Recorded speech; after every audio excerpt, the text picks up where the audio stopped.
Jerusalem, ikayalami, ilondoloze, uhambe nami, dungangishilana. Jerusalem, ikayalami. Today we are here for our third edition of the English speech contest. Why did we choose to celebrate the English language through the speech contest? Because we realized that through our education we always focus on word grammar, vocabulary, but without focusing on the expression, the speaking, which is very important in the communication. Because the language, first of all, is meant for communication. And then what is the use of that language if you cannot use it to communicate with somebody? So I think it is very important for us, all of us here, to understand this importance of speaking, and also understand the importance of the English language in today's world, because the English language has a lot of benefits, a lot of advantages that we need to seize while studying. And I've seen many people who have lost many opportunities because of the fact that they cannot master the English language. So we wouldn't like you to have such an adventure in your life. So today we're competing, but in fact we are just having the opportunity to express ourselves in English and to learn more from one another. Today, as we usually say, the winner will be the English language, right? Yes. Right. So I would like to wish all of you good luck, and everyone is going to win. So let's start the competition then, and again, good luck to everyone. Honorable members of the jury, distinguished teachers, dear guests, fellow students, good morning. I really lack words to express my joy for the great privilege given to me to talk to you about reading importance. Reading can be defined as a fact of looking and saying something written. Ladies and gentlemen,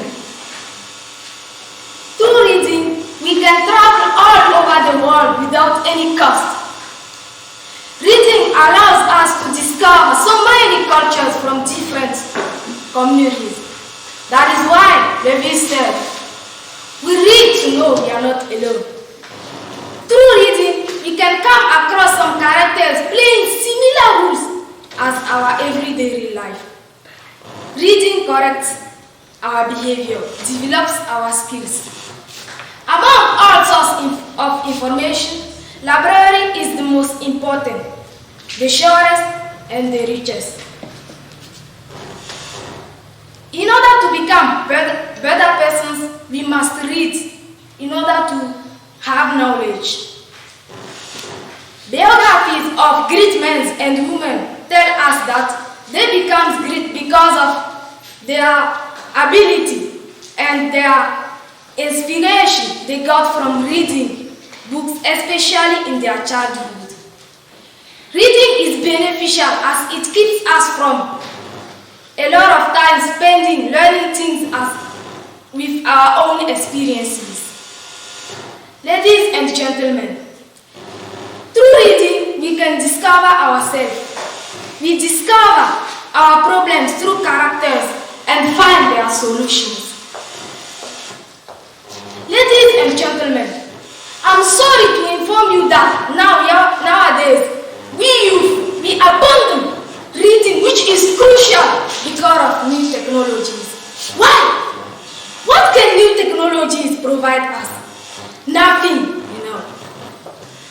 That is why I invite you and encourage you to start learning, because you must let this job with new technologies.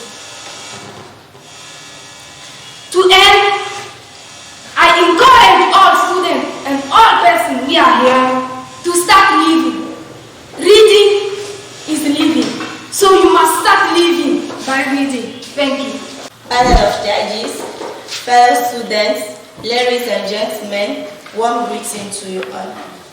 My name is Palanga Martin from Ades Senior Secondary School, and most of the theme I wish to focus with you this morning is education and entrepreneurship today.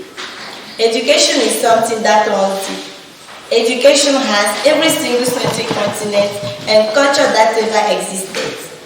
Education, a transfer of knowledge from one person to another, is very natural and a necessary process. In fact, it is essential to our ability to not only survive but to rise and flourish. And it is because of this reason that everybody fights to have access to. Education is something we can have to secure a good job. And education is something that people build their entire life around. But there is something especially important to understand about education. Everything we know, education has been up to this point, and we human beings have created it. For instance, the institutions of learning, the curriculum, the degrees, teachers, students, and so on, all this did not fall from the sky, no. Education is a social contact that we create. One thing to ask ourselves is to know if all the system is working. I say no, the system is not always working. As we students leaving schools, teachers dropping their jobs, and institutions even closing their doors. Why is it so? It is simply because the system is completely deprived of any entrepreneurial seed. A successful educational system goes hand in hand with entrepreneurship. Entrepreneurship is a mindset. It is important mindset.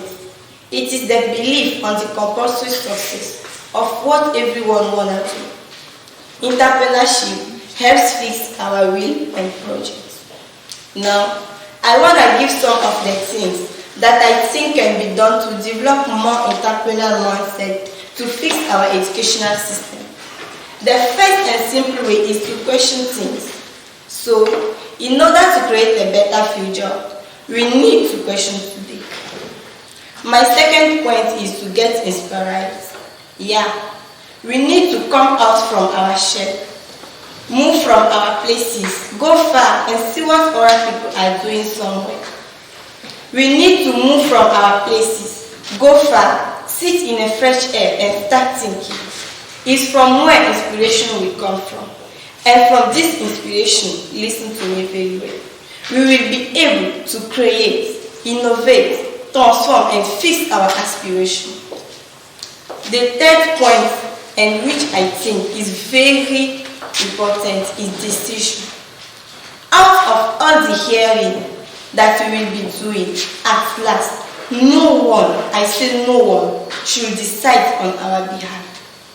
But we should be the first and last person to make decisions and ahead achieving our projects. So, ladies and gentlemen, I hope someone here is ready to stand up and be an entrepreneur. Thank you. Mr. Chairman, His Excellency the Prime Minister, honorable members of Parliament, Mr. the Mayor, dear headmasters, dear teachers, dear fellows, distinguished guests, ladies and gentlemen, welcome.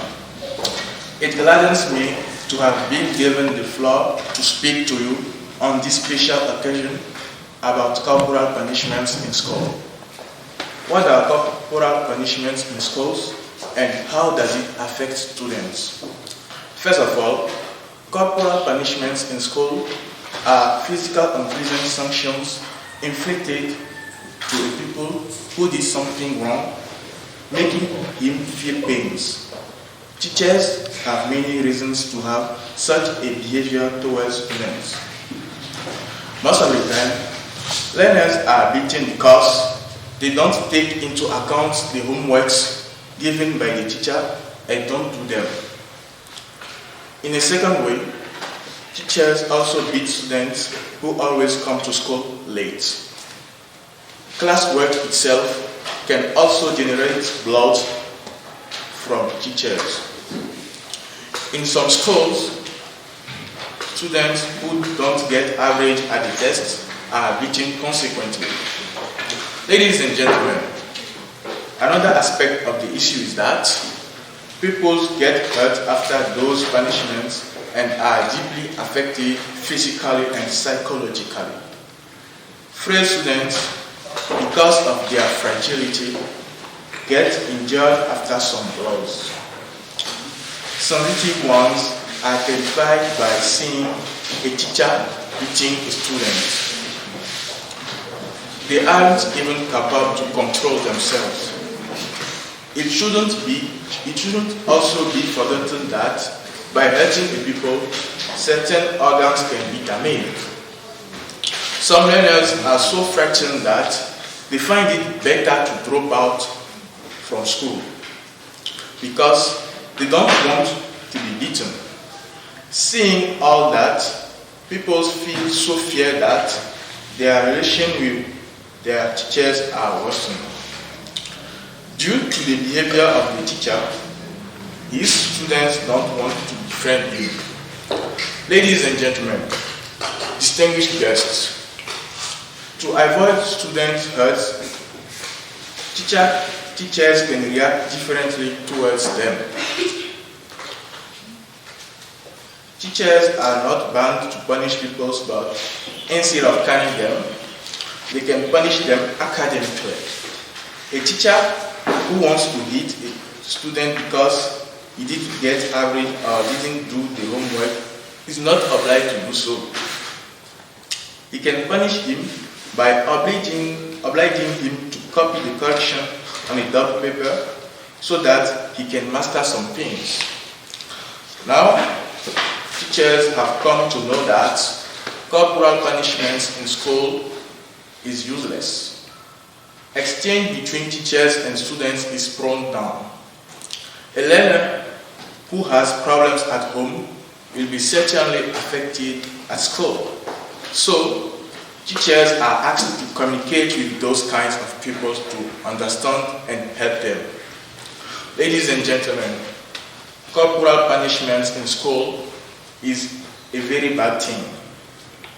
And I cannot finish my speech without advising you to fight strongly against and denounce any kind of corporal punishments anywhere you are. Thank you. I'm much honored to take the floor at this rare occasion to talk to you about success in a school and success in life. I'm first going to say that the notion of success depends on one's goal. On the one hand, talking about success at school means to students to get good grades in tests or exam and get finally certificate or diploma of excellence. On the other hand, talking about success in life means a lot, and it can be a certain social stature that describes a prosperous person who has gained fame for his favorable financial outcome. Indeed, the purpose of school education is to develop the moral, the social living, the intelligence for each learner in order to succeed in life and prepare students for job or career. Therefore, success at school opens some doors like getting job in order to afford all kinds of human needs and live comfortably, because there is no one who would like to hire someone without knowledge, skill and competence in the workplace. That is why most of people think that attending high grades is the passport for a higher paying job and future success. Moreover, as Don Tibet says, education is not preparation for life, it's life itself. So someone who succeeds in school education do succeed in life. That is why someone who succeeds in school education do succeed in life. That is why most of people who never went to school or who didn't succeed in life find life very difficult and drag the devil by the tail before they survive. However, there are also some people who succeed in school, but unfortunately, they don't succeed in life because they miss some basic value at school like perseverance, self-control, and critical thinking. Ladies and gentlemen, strange it can seem, there are others who never get good grades in school but succeed in life and become billionaires because they were focused and determined to reach their objective and they never give up. That is example of person like Warren Buffett, Bill Gates, who were mediocre students in school but are not successful in life. By taking all into consideration, I can say that success in school complements the true success in life, but this doesn't determine a guaranteed success in life. In fact, success in life depends on how determined, persevering, and hard worker you are. That is why Pele said that success is no accident. It's hard work, perseverance, learning, studying, sacrifice, and most of all, love of what you are doing and learning to do. Ladies and gentlemen, thank you.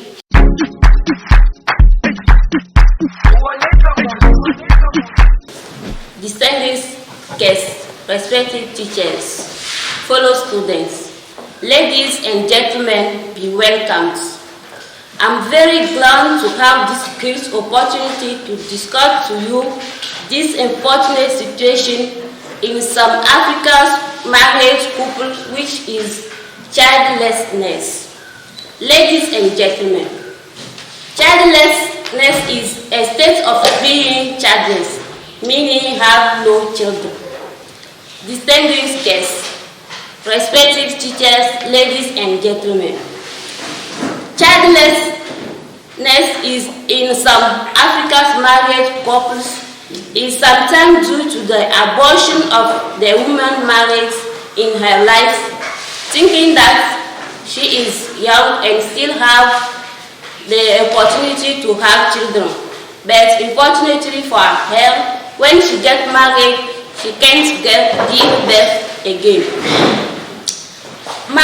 We can add also the background of the partner. It can be a man or a woman who can produce. We can add also some contraception methods which stop the degradation of the girl.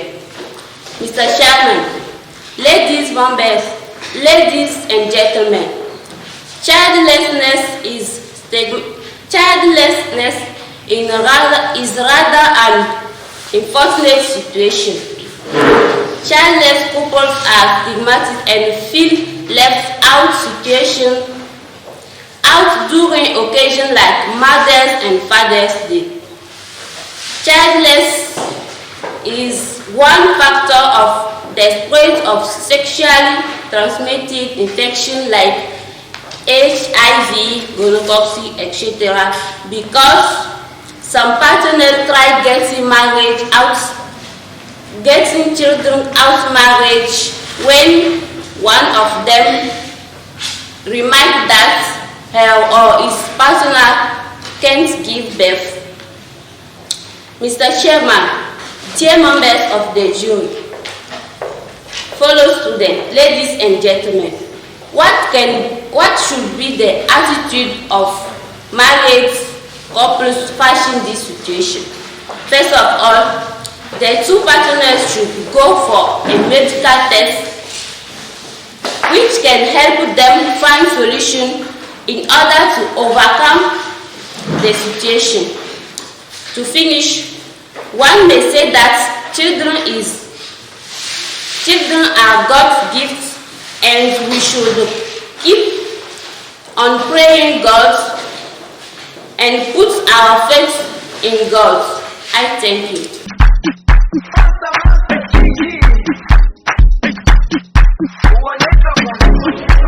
Jerusalem. Climate change has become a reality much faster than all scenarios predicted. Climate change is not just an environmental issue as too many people still believe.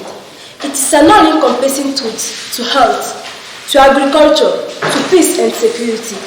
to millions of people living the global economy. Storms, droughts, and rising sea levels are big signs of climate change. Because of climate change, many regions has become uninhabitable because there will be either flooded or get hardly any water at all. Developing countries are going to suffer disproportionately if the global community continue the game that almost everybody waits for someone else to take action. Kofi Annan said when he opened the Nairobi conference in November, there remains a frightening lack of leadership on climate change. If we don't act this remaining 30 years, this dangerous climate change will become irreversible. Listening to the energy debate, it seems that governments do not want to take this commitment seriously. We cannot burn all existing fossil fuels if we want to avoid climate disaster. Policies promoted by many governments clearly show the further expansion of the fossil energy system and put the renewable alternative on sideline. Such policies are incompatible with the stabilization of the GHG emission. Again, I would like to quote Kofi Annan. The question is not whether the climate is happening, but in the face of this emergency, we ourselves can change enough. Countries that have made the energy revolution their political priority clearly demonstrate that this creates more jobs than fossil fuels. They have enjoyed more economic growth, and this put those countries in the target of the future energy technology markets. But countries that are now listening to the lobby to the tone of the lobbies fossil are paying in the decades to come. And this applies both to industrial and developing countries. Countries are now deciding whether they should import windmills, solar panels, or efficiency technology, as they do import petroleum, or whether they should create their own renewable energy market. Thank you. Jerusalem, His Lordship, the civil society, newspaper delegates, distinguished guests, ladies and gentlemen, warmly welcome. I seize this golden and prestigious opportunity to present you my Canvas project priorities during my term of service. I thank you for your presence above all the activities you have. I'm also really excited when I see the issue which gathers here. It concerns the future of our country, our hope and commitment. Mr. Chairman, as the president of this country, all the activities and all the sectors are really important to me. But something I can make special first is self-sufficiency. Everybody, especially the youth, is waiting upon the government to be employed. But government cannot be the only one who employs and provides jobs. We should progress because of that, the skills of self-entrepreneurship and self-employment in order to count only on our qualities, and if everyone is able to be self-sufficient, the country, I am sure, will rise up from poverty. Ladies and gentlemen, another thing which should be developed is education. Everybody in this assembly knows that without education, we don't have a future. It's through education that the future in life can be built. So, I will personally be involved in this domain in order to empower it. Education quality should be at such that we could avoid brain drain and have all our intellectuals to develop our country. Another priority will be the healthcare. Ladies and gentlemen, a man who is ill cannot work and is a loss of hand to build a better country. And without appropriate medical centers, medical materials, we are going to lose so much. So, it's a duty to renew this domain. Talking about healthcare, I will try my best to add as so many people we can to have their health insurance and benefit of its advantages. I would like to end up with a very important point for our country. Because, ladies and gentlemen, we know that agriculture takes 80% of activities in our country. So, and even we are seeing that there are some people who are working, they are employed by the government, but they used to grow to complete their needs at home. So when they are saying that our country is still in hunger, I can't understand. So it will be a point in which I will be also really involved and change it. To reach all these goals, I can't do it alone. So we need to join hands together to make our dear country become a model and have a success story. Thank you.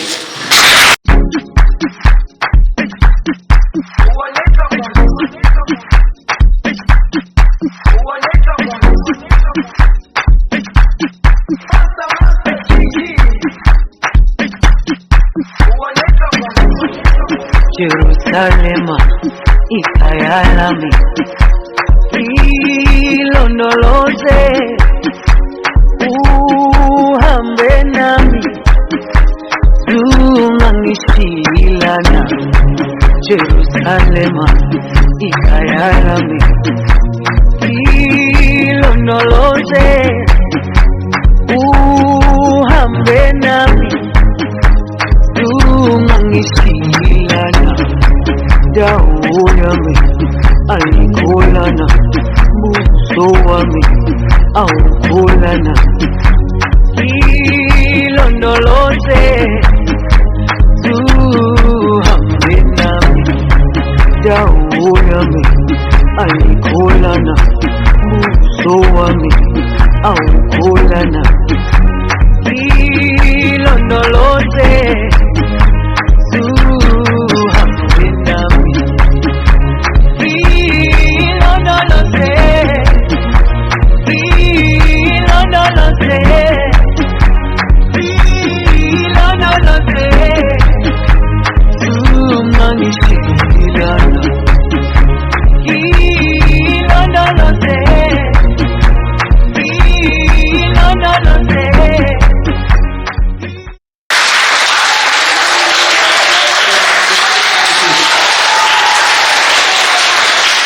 Dear coaches, ladies and gentlemen, welcome. It is an absolute honor and a privilege to be standing in front of you to tell you what my opinion is about how can we solve the problem of poverty in our country. To get started, poverty is a state or condition in which a person or a country lacks financial resources. Firstly, the team must take into consideration before starting to solve the problem of poverty in our country are the causes of it. A lot of research has shown that the main causes of poverty in our country are the lack of high quality education, which then often lead to the lack of employment, the low agricultural capabilities, the poor public wealth and infrastructures, and the lack of government support. To be effective in solving the problem of poverty in our country, ladies and gentlemen, we need a combination of responsibilities. That requires a focus on what individuals should do and what government should do. In this sense, ladies and gentlemen, I do believe that changing our educational system is the key of ending the issues of poverty in our country because a good education can open any doors of development. Then, ladies and gentlemen, it should be noted that to break the cycle of poverty in our country, we should start with the investment in agriculture, in big, high-quality education, which gives importance to business skills and business. The thing also we must do is to invest heavily in agriculture in order to enable farmers to earn more income, to feed their communities, to link their farm to big markets and food system. The responsibility of government in this affair is to protect people against unemployment, as it is said in the 23rd article of the Declaration of Human Rights. It has also the moral obligation to teach poor communities how to gain the economic security they need to make fortune. Another thing that is also very important is to help poor people trust that they can act to destroy their situation because trusting their capacities to climb out of poverty is something that's in them, not because they are not credential, but because of what the society has confronted on their situation. To sum up, ladies and gentlemen, as we are would like to leave you with this challenge.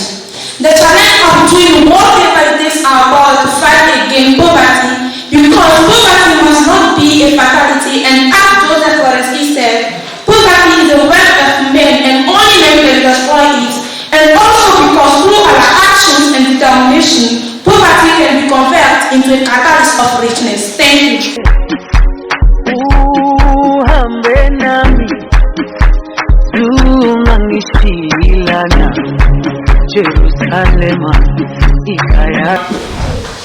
Dear members of the jury, distinguished guests, respected teachers, fellow students, ladies and gentlemen, welcome to this English speech contest.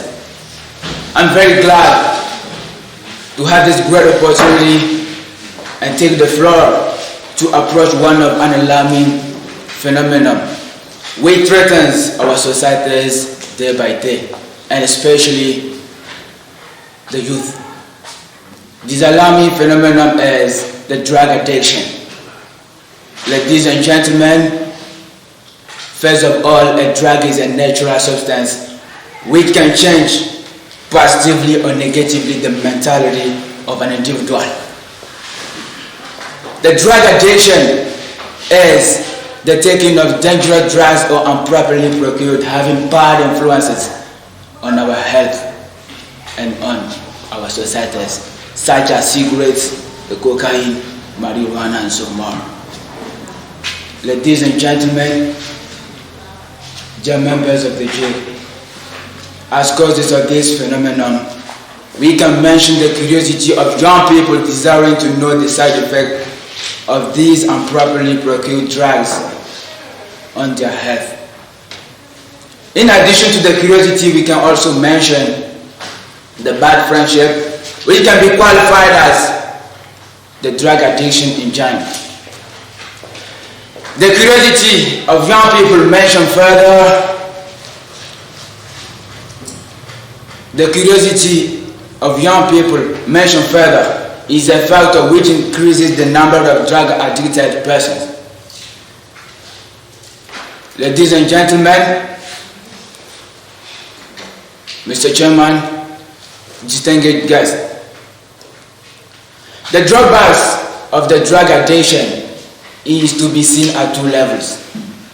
First of all, on the health and on the society. As consequences of this phenomenon, we can mention the mental confusion, the violences, the loss of one conscience.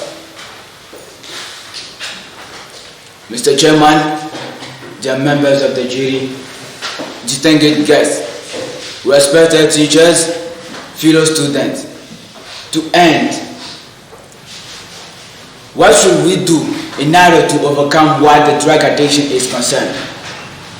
First of all, we should sensitize the youth about the consequences or drawbacks of the drug addiction on their health and on their communities. And also, the government should punish seriously these people dealing with improperly procured drugs, even abolish it. Thank you.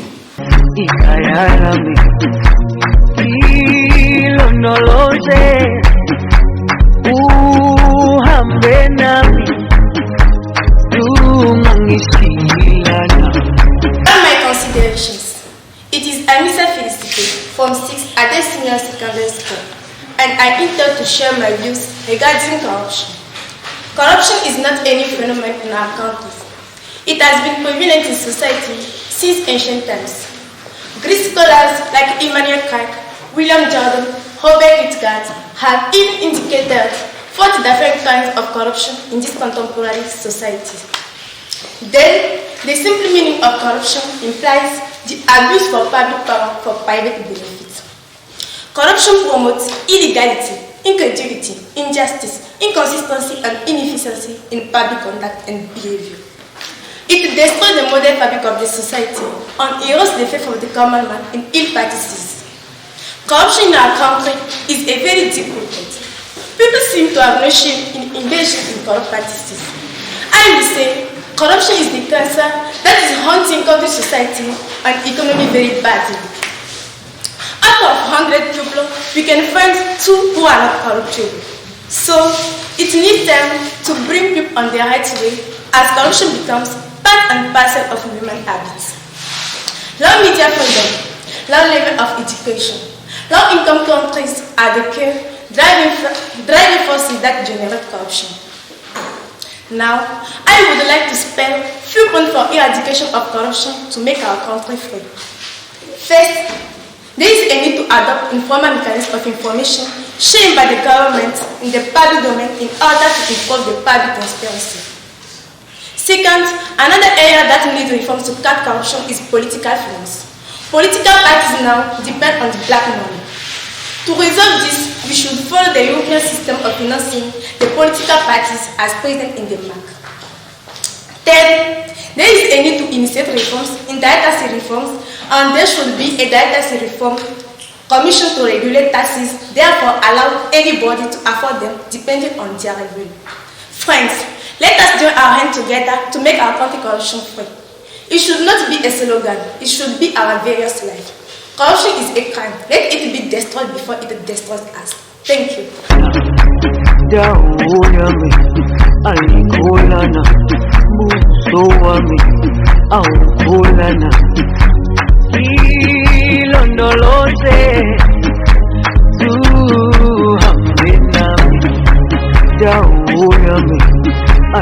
Mr. Chairman, members of the jury, dear teachers, dear students, ladies and gentlemen, good morning. It's a great pleasure for me to stand among you this morning and talk to you about democracy in African countries. Democracy is a word coming from 2 Greek words, demos, which means power, and kratos, which means people. These 2 words Abraham Lincoln defined democracy as the government for the people and by the people. And the essential idea of a democratic government is the government by the people. That means following the view of the majority, working and serving the interest of all by listening to the majority. But we realize that this democracy doesn't exist in Africa. In Africa, we don't know the majority, no. In Africa, we don't have what we call by majority. The government has decided, and the government has decided. Pure democracy, in fact, does not exist in Africa. And in Africa, you are not free to say your mind. You are not free to express yourself.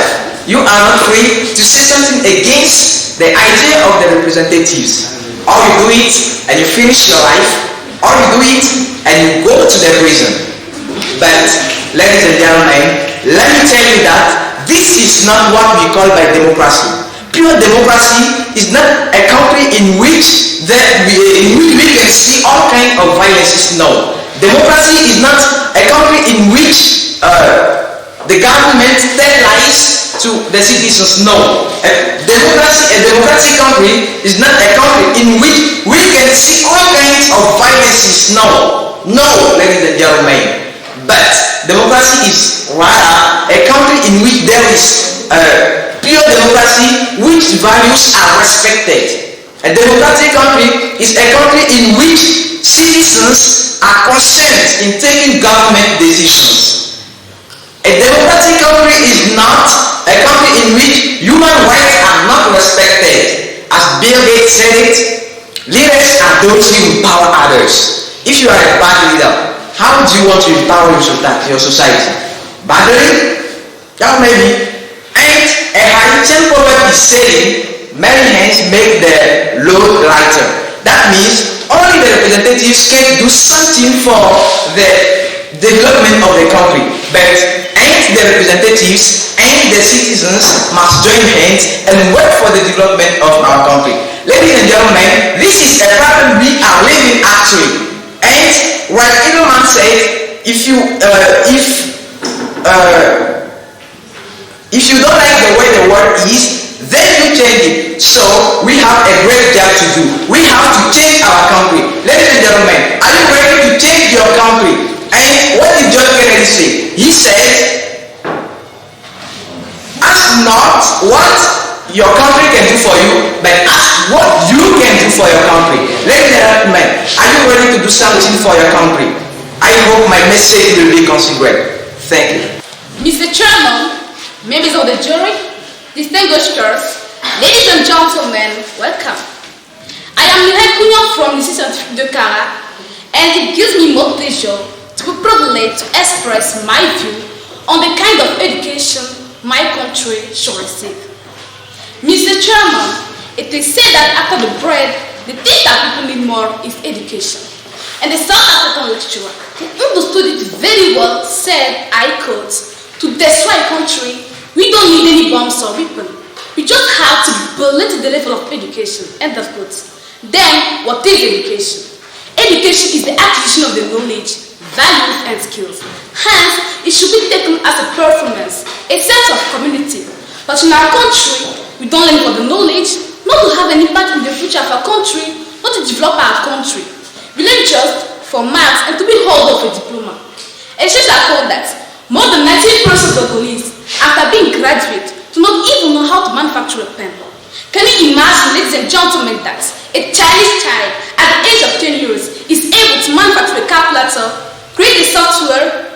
Ladies and gentlemen, we are limitful and we don't have a critical thinking. The main problems of the educational system are lack of finances and the non-availability of equipment. And taking into consideration the sizes of our country, we can mention that since their creation, there is no effective result. And as confronted with the novel coronavirus, which role did they play? How many laboratories do we have? Comparing our schools with Ghana's one, we can realize that our educational system is at a low level due to the fact that it does not promote the know-how but the diploma, and it helps to create an army of brainless robots. Ladies and gentlemen, this leads to the illiteracy due to the fact that many people are unable to pay their school fees. We can now also brain train due to the desire of the quality of education.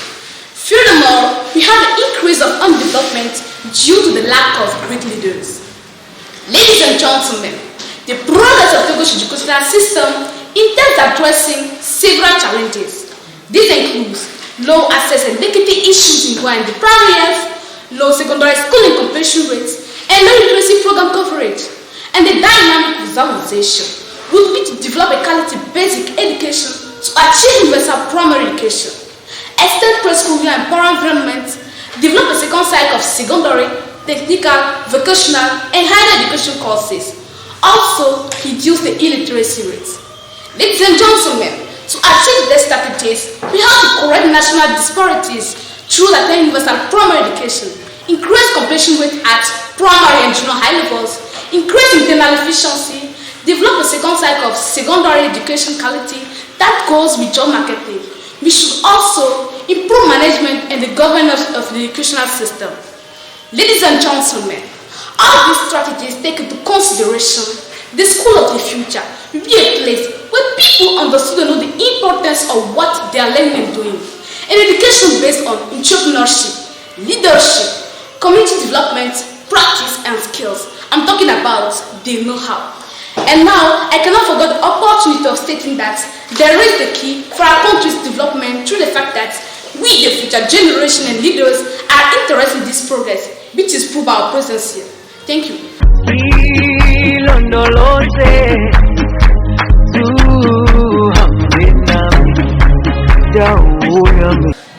Panel of judges, fellow students, ladies and gentlemen, welcome. I'm Erika Jaku from Lycée Scientifique de Cara, and it gives me much pleasure to be privileged to express my views on the topic brain drain. Brain drain reflects the situation when highly qualified and trained people leave their countries to settle in other countries to achieve the career gains. The problem of brain drain in our age has become very elusive, and talking about brain drain may touch poor continents as the Africa. African countries are desperately in need of talent, especially in the field of science and technology. But for one reason or the other, talent are flying their countries, leaving their native lands impoverished in the process. Africa resistance in point. After the years of independence, Africa is engaged in difficult struggles against poverty. But struggles cannot be learned if instead of contributing to the African prosperity, African scientists, research scholars, and engineers, doctors, economists immigrate in other countries, it is really difficult to see how Africa can implement the development plans and attain her goal of prosperity. And the question I'd like to ask, why our dear Africans see their future best with brain drain?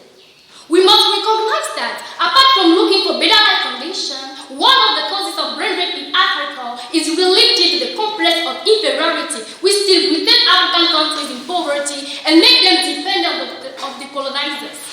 Most of African countries have been said independent for a half century, but still drowning in underdevelopment.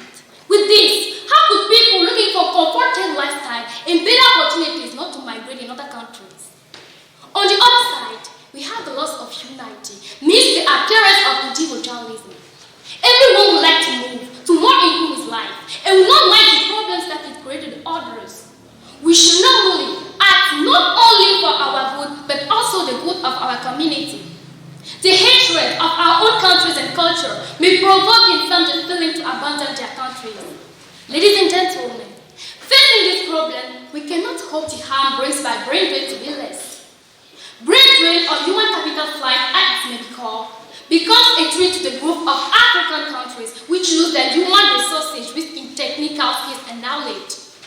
This also has increased the disparity in the economic and social prospects of the countries across the world. The rich and developed nations grow richer and prosperous, while the underdeveloped nations stay poor and backward. Ladies and gentlemen, clapping our hands is not the solution to this problem. My goal to this page is to call you to the union, because without union, no communication. Without communication, no peace, and without peace, no development. Offer a high-qualified education. Learn people about the leadership, the entrepreneurship, not the only way of scholarship to have a better life. Learn people about the patriotism. As I just said, I quote, there is no dignity for those who expect something from the others. End of quote.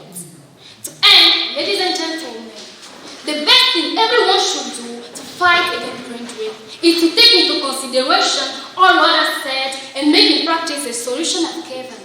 Otherwise, our continent may suffer, may die. Thank you for that.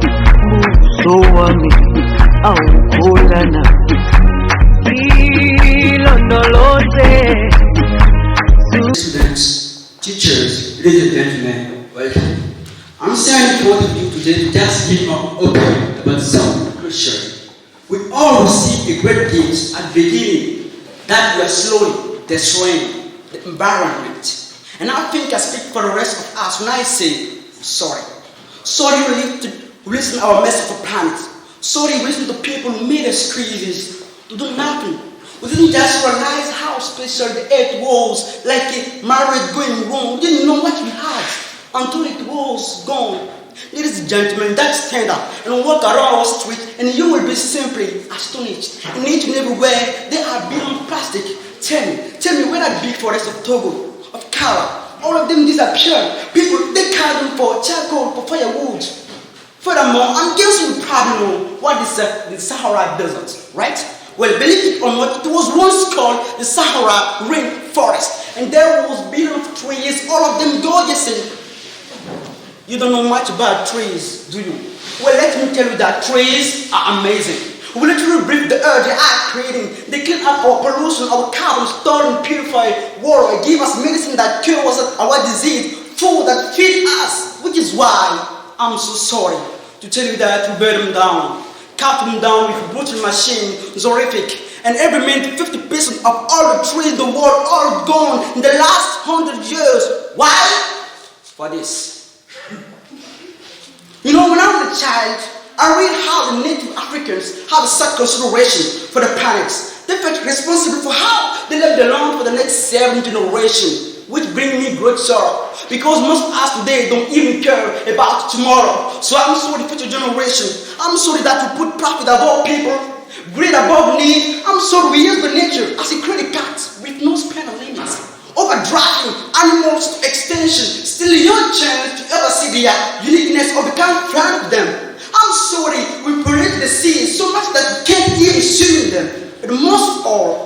sorry about our mindset, because we have enough to call this extraction progress. I'm sorry that you paid so much attention to the IC and for how the IC is maintaining the Arctic. I'm sorry if you don't know, and I'm sorry if we couldn't find another planet in time to move to. I am too. You know what? I'm not sorry. This feature I'm not accepted, because an error does not become a mistake until we refuse to correct it. We can change it. How? Well, let me suggest that if a farmer sees a tree that is unhealthy, but don't look at the branches to diagnose it, but don't look at the root. So like the farmer, we must look at the root, and not to the branches of government, and not to the politicians running the corporation. We are the root, we are the foundation. This generation is how us to take care of our planet. It's our only home. And we must globally warm our head and change the climate of our soul and realize that we are not apart from nature, but we are a part of nature. And the true nature is betray us, but the same nature, it is same us. Ladies and gentlemen, I can't end my speech without saying that. What if I fight for racism, gay rights, poverty, economy? It will be the man on the list. Because if we don't all work together to save our environment, we will be equally extinct. Sorry. Members of staff, dear valued guests, ladies and gentlemen, good morning. It's a big pleasure for me to have been given the floor today to talk about governance, accountability, and transparency in the country. Mr. Chairman, governance, accountability, and transparency are generally governance rules. Their responsibilities and their qualities of managing nations' affairs clearly to be accepted by all citizens. Mr. Chairman, you can agree with me that for a true development in a country, the nation needs good leaders, people able to be models, able to be example for the whole population. They need to have leadership weapons, leadership qualities in order to overcome many problems that they're going to come across on their way.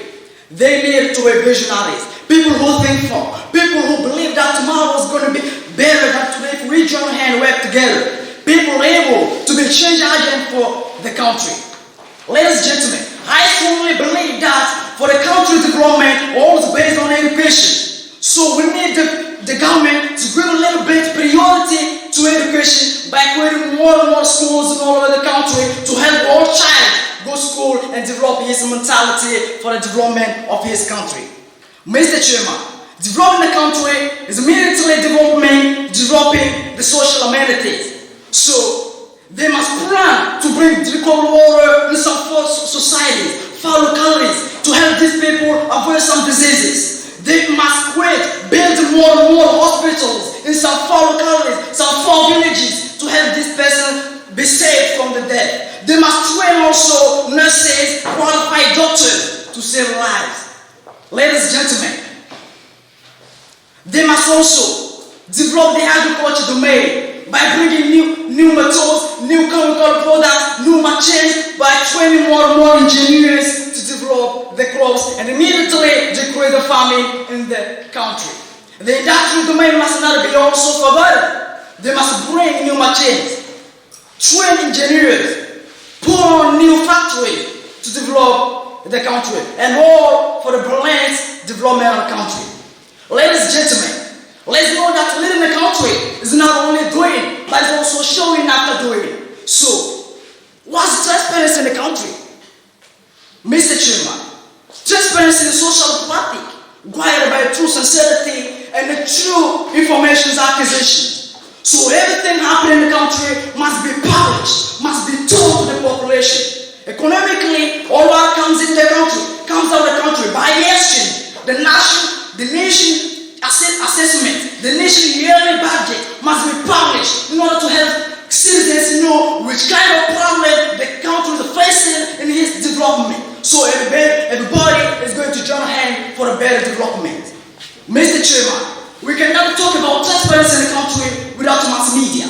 So mass media must intervene in all cases. Mass media must be the satellites running around the country to see everything and publish it. They must denounce bad actions of the population, bad actions of even our authorities to help them practice democracy in our country. Ladies and gentlemen, the government must govern without any fraud. They must govern with true sincerity and a true patriotism toward the country by leading very well. Elections must be done very well, clearly with transparency to give the right to all citizens to vote for his president, to vote for his authority. Election must be done with transparency, and the resulting transparency also is there that I think people are going to be confident to government by joining hands with them to build a better country. Ladies and gentlemen, I cannot end this speech today without saying that it's true that the whole country is on the shoulders of our leaders, but we need to join them. We need to think like them. We need to struggle with them. We need to act with them. We need to take decisions with them for a better development of our country, for better future. Thank you. I've been staring at the edge of the water long as I can remember, never really knowing why. I wish I could be the perfect daughter, but I come back to the water no matter how hard I try. Every turn I take, every trail I track, every path I make, every road leads back to the place I know where I cannot go, where I long to be. See the line where the sky meets the sea, it calls me, and no one knows how far it goes. If the wind in my sail on the sea stays behind me, one day I'll know. If I go, there's just no telling how far I'll go.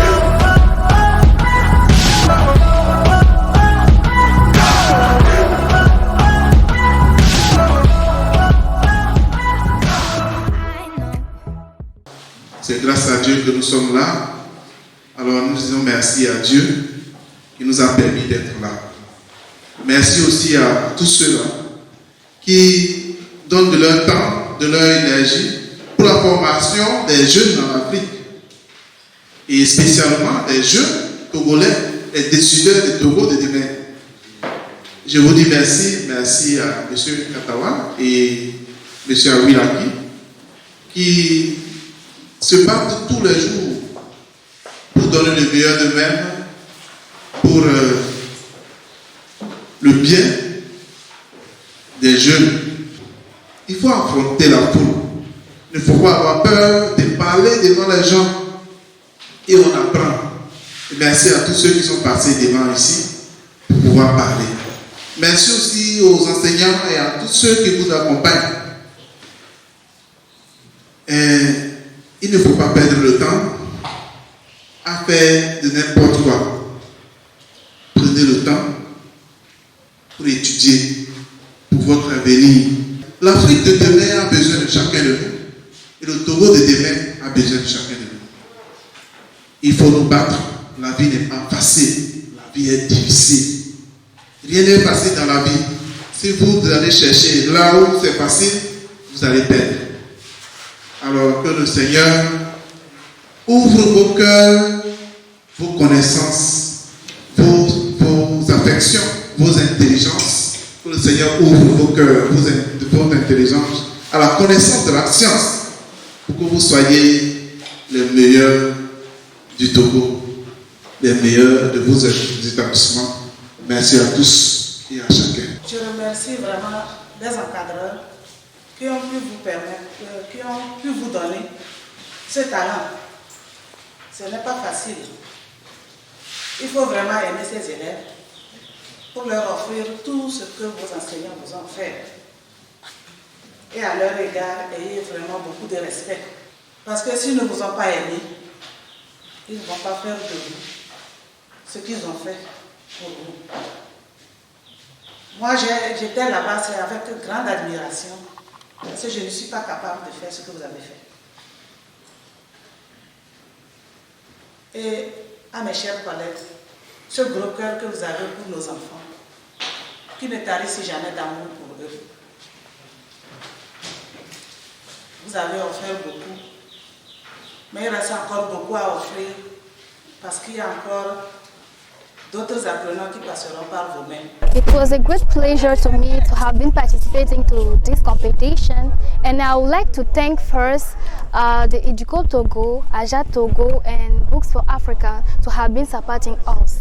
And I would like also to share my feelings through this competition, and I would like to those who are listening to me to encourage them to have the youth to participate to this competition, this kind of competition, because it learns us a lot about the life, about the nature, about our countries, about our continent. It learns us a lot about things of the life. And I learned today a lot about violence, corruption, education, the poverty, how we should do things to evaluate in the life. And I would like to thank all of you, those who are supporting us through the world, to have been with us every time, every day, and to thank also the organizers of this competition. Thank you a lot for the great things you have done for us. Thank you. Hello, I took part of the English Speech Contest 2020, and let me tell you that it was a very great experience for me. I learned a lot of things from that. I learned that I should work again. I should improve my skills because I met some people, some amazing people, and I saw that the world of English is really interesting. So from now I'm seeing, because through all the topics that my friend and we developed, I saw many opportunities in the problems that my community have, and I will exploit these problems to create my own opportunities and to improve myself. So since then, I'm sure that this competition will help me to have another way of seeing the world, to have another way of seeing how I can change, how I will see the problems. The problems won't be some problems for me from now, but it will become some solution. And I am really thankful. I thank all the organizers of this competition, and I am telling them to keep doing it, because there are so many students who need this experience to see and to be enlightened about how life is and how you should take life. So I thank the organizers and everyone who have done something for that competition, and I invite all people who would like to help children, because as you know, is our future and we should care about it. Thank you. Everybody on the side seems so. I'm Abel Waidana Takura. I'm 22 years old. I've been graduated lately in December. I've got my bachelor's degree in planning and actually looking for a job. I participated in English Speech Contest, the first edition in 2016.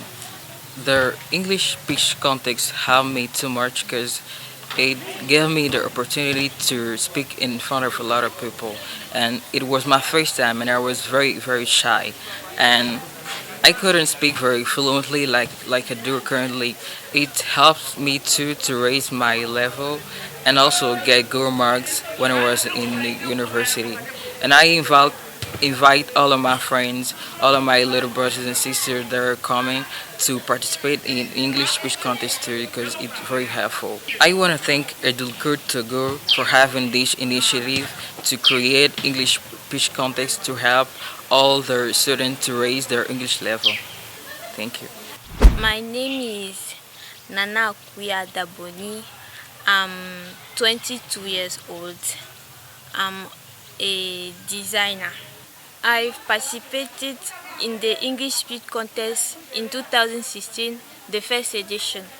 I was kind of scared of speaking in the front of public, and it was also an opportunity for me to try myself despite the difficulty.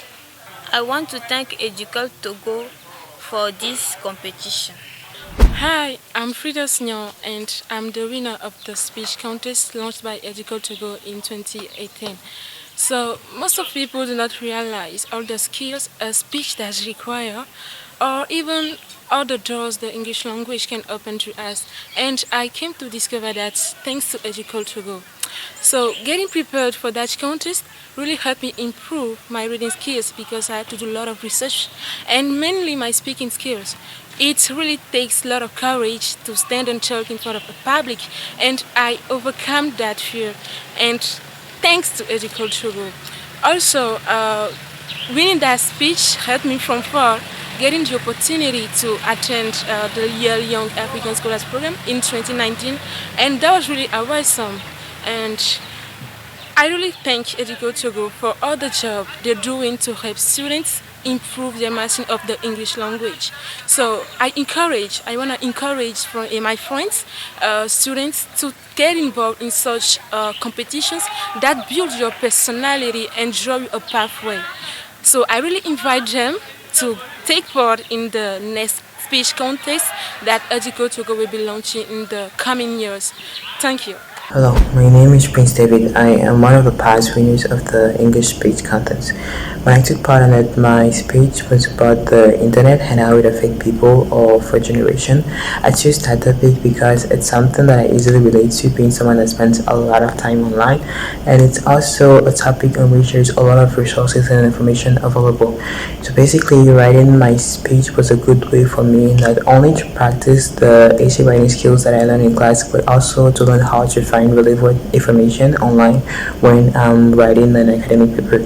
But it's very useful skills for like higher education. So after writing my speech, I then had to work on memorizing my speech, knowing it inside out, and it was a really fun period because I was going over my speech again, reading it over and over, correcting mistakes, and it's a process in which I constantly improve, and it was something that I enjoyed doing. But then when I was sure that I was okay, that I knew my speech perfectly enough to stand in front of an audience to speak, it was the time to actually go in front of an audience, and there's a lot of pressure at that time because you are going to be speaking to people that you've never met before, and you have a really short amount of time to convince them that you are right on this topic and that they have to go on your point of view, and it's not easy. So we're all under a lot of pressure and a lot of stress. So taking part in that speech contest helped me kind of deal better with pressure and stress to be prepared to speak in front of an audience. It improved my public speaking skills and also my English speaking skills. So all in all, it was a great experience. It had a lot of fun. It required a lot of work, obviously, but it was something that I genuinely enjoyed doing, and it was great. Hello, my name is Manuela Gonsalves, and today I'm going to share with you my experience as a former competitor for the English speech contest and what makes this experience great for me. First of all, you're definitely going to sharpen your English skills during the process because you will write and practice your speaking in order to win. But I can tell you that winning is not the most important thing. The most important thing is that you're going to learn a lot as a person. In fact, you are going to gain confidence in yourself in many domains, not only in public speaking, and this will help you learn how to handle and manage stress because it's not easy to speak in front of a crowd. And one of the most important skills that I learned was improvisation, because sometimes you will need to improvise, but it's okay.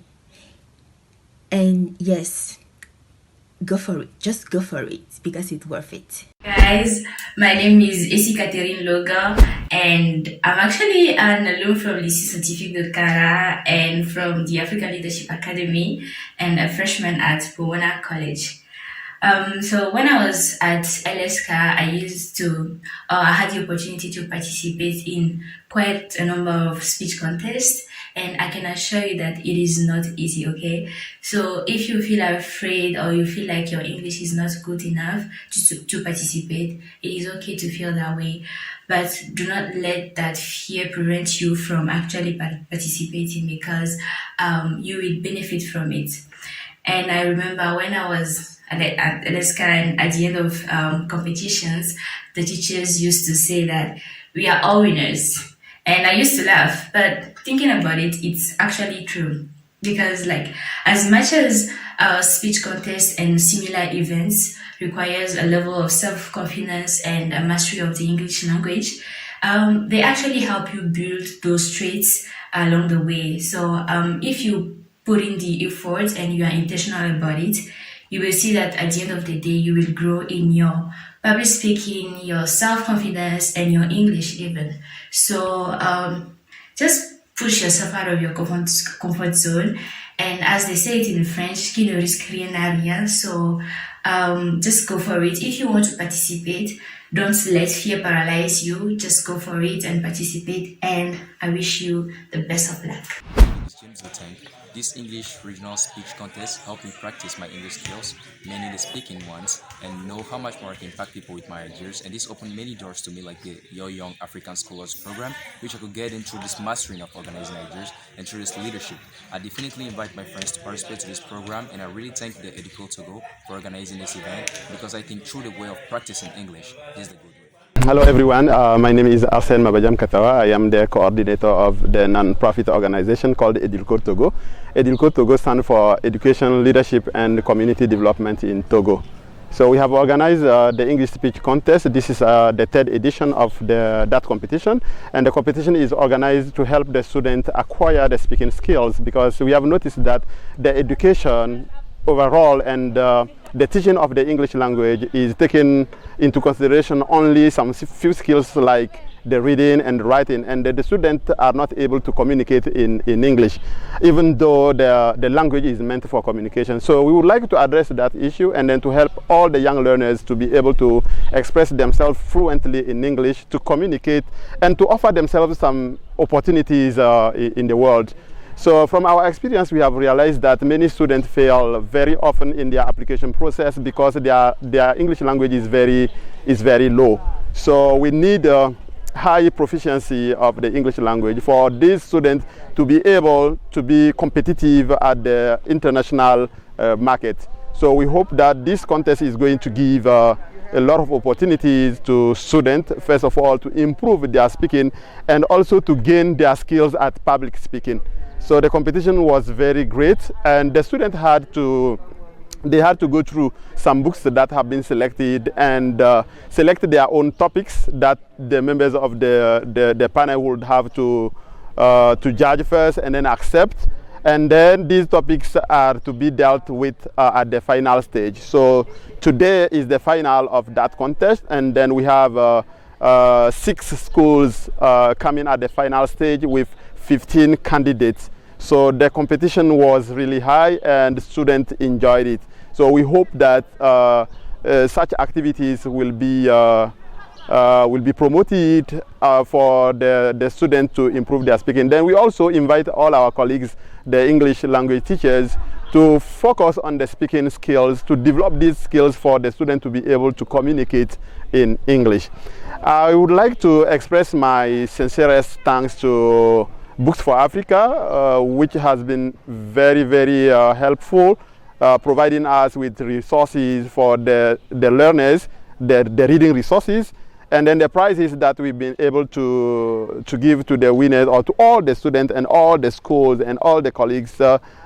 These have been possible thanks to Books for Africa. Then I would like to thank also my colleague Moïse Akebim from Aja Togo, who is also working with us to promote literacy in Africa, basically in Togo, in schools and in areas where there is no access to reading resources. So we have been able to equip libraries from Togo and equip some basic schools where there is no access to the reading resources. So we are also open to any volunteer, to any person who would like to give us a hand, help us promote the English language, promote literacy, and also help us give the access to universities or to higher education to all the high achieving low income students from Togo.